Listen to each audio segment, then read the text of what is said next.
मेरा गुल्लक, सीखो बचत और सरमायाकारी। अस्सलाम वालेकुम दोस्तों, आप देख रहे हैं मेरा गुल्लक और मैं आपका होस्ट सैयद रज़ा अली सैयद लॉ एसोसिएट से। आज हम इस टॉपिक पे बात करेंगे टैक्स सेविंग के ऊपर। आज हम एक ऐसे टॉपिक पे बात करने जा रहे हैं जिससे हर पाकिस्तानी जुड़ा हुआ है, वो है टैक्स। आज हम ना सिर्फ टैक्स देने के ऊपर बात करेंगे बल्कि लीगली हम टैक्स बचाने के तरीके भी सीखेंगे, क्योंकि हर जिम्मेदार शहरी जो है वो टैक्स इवेट नहीं करता, वो टैक्स प्लानिंग करता है। अब हमें सिर्फ फ़र्क ये समझना है इसके अंदर टैक्स इवेजन और टैक्स प्लानिंग के अंदर क्या फ़र्क होता है। टैक्स इवेजन होता है कि हर इंसान अपना जो है इलीगली तरीके से जो है वो अपना इनकम छुपा के गवर्नमेंट से टैक्स चोरी करता है।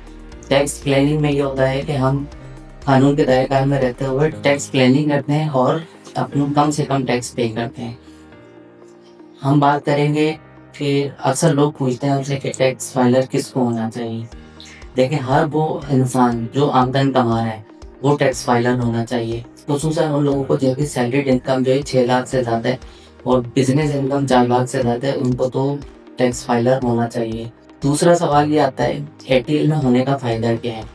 ठीक है, एटीएल में होने का फ़ायदा ये है कि गवर्नमेंट के नज़दीक आप जो है एक जिम्मेदार शहरी कहलाते हैं।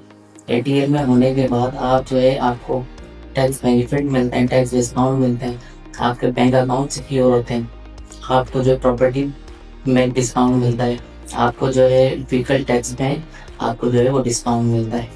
इसके बाद फिर हम टैक्स बचाने के लीगल तरीके जो पूछते हैं कि हमसे लीगल तरीके क्या हैं टैक्स बचाने के। लेकिन हमें इस चीज़ को भी समझना होगा कि हमें 3 से 4 तरीके हैं टैक्स बचाने के, जो हम टैक्स अपना बचा सकते हैं।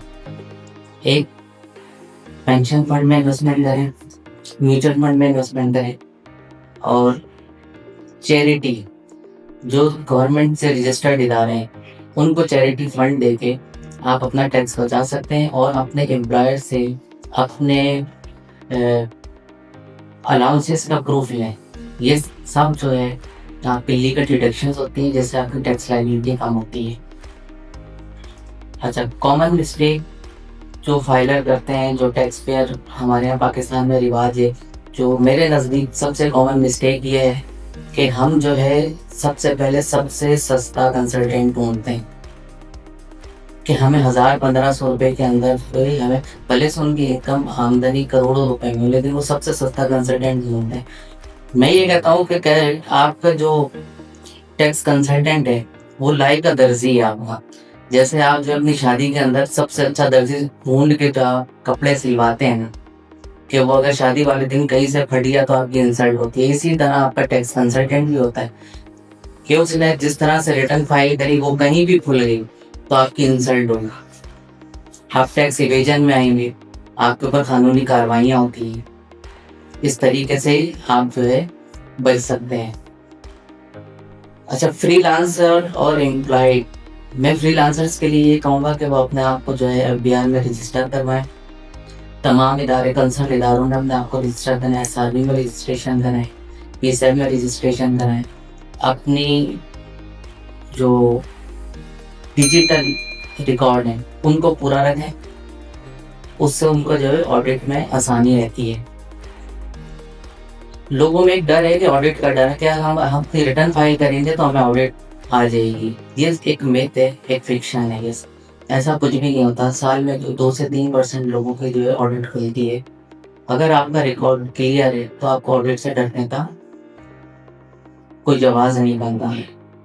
फिर हमारे पास लोग आते हैं टैक्स रिफंड। फिर टैक्स रिफंड किस तरह से होगा?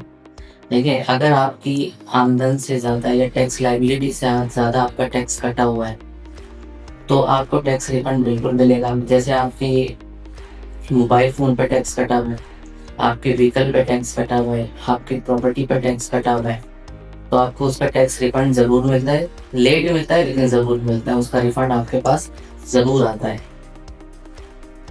अच्छा, एक टैक्स मिथ ये है कि लोग ये कहते हैं कि टैक्स रिटर्न सिर्फ अमीरों को फाइल करना चाहिए।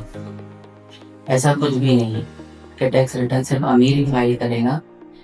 एम्प्लॉयड लोग कहते हैं कि एम्प्लॉयड ने हमारा टैक्स डिडक्ट कर लिया, अब हम क्यों रिटर्न फाइल करें अपनी। वो टैक्स आपके CNIC पे कटा, लेकिन बेनामी उससे जो है आप हमें खजाने में चलेगा, गवर्नमेंट को नहीं पता कि आपने टैक्स दिया या नहीं दिया। ये सिर्फ एक एविडेंस होता है गवर्नमेंट को रिटर्न फाइल करके आप ये बताते हो कि जी मैंने पाकिस्तान के कौमी खजाने में अपनी जिम्मेदारी पूरी करके मैंने टैक्स पे किया है। इसमें आपको कुछ भी नहीं देना होता अगर सैलरीड पर्सन है, आपने कुछ भी नहीं फाइल करना होता, सिर्फ अपनी जिम्मेदारी पूरी करनी होती है।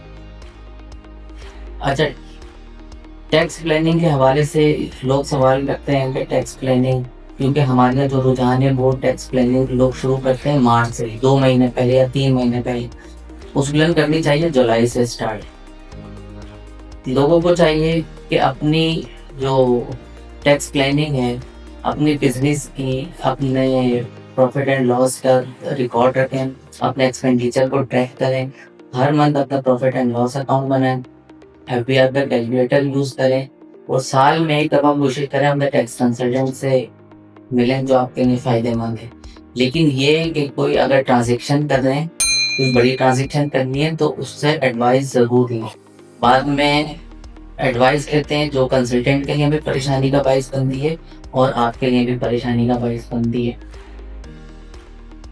अच्छा, लास्ट में मेरा पैगाम ये है, एक ज़िम्मेदार शहरी होने के नाते और एक कंसल्टेंट होने के नाते, कि अपनी ज़िम्मेदारियों का जो है वो एहसास करें, अपनी ज़िम्मेदारी फुलफिल करें, टाइमली टैक्स पे करें, ताकि कौम को और पाकिस्तान को इस चीज़ का फ़ायदा हो। और जो लोग टैक्स पे नहीं करते, लाजमी वो किसी ना किसी दिन जो है वो किसी ना किसी मसले में फंसते हैं। उसके बाद लिटिगेशन स्टार्ट होती हैं, लिटिगेशन से वो परेशान होते हैं, फिर बोलते हैं कि जी FBR हमें परेशान कर रहे हैं, FBR हमें जो है सताता है, हमें काम नहीं करने देता। काम तो हम खुद कर रहे हैं उन परेशान करने में, वो थोड़ी कर रहा। उसने तो आपको एक लॉ डिफाइन कर दिया, आप उसके मुताबिक काम करें, उसके मुताबिक टैक्स भरें।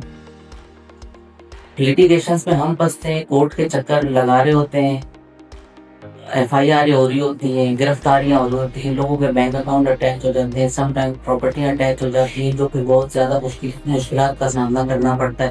फिर वो इस तरह से आसानी से नहीं होता, फिर आपको भारी, जो आपने नहीं भी किया होता तो आपको भारी टैक्स भरना पड़ता है, जिसके बाद ये सारी चीज़ें आपकी जो है रिस्टोर होती हैं।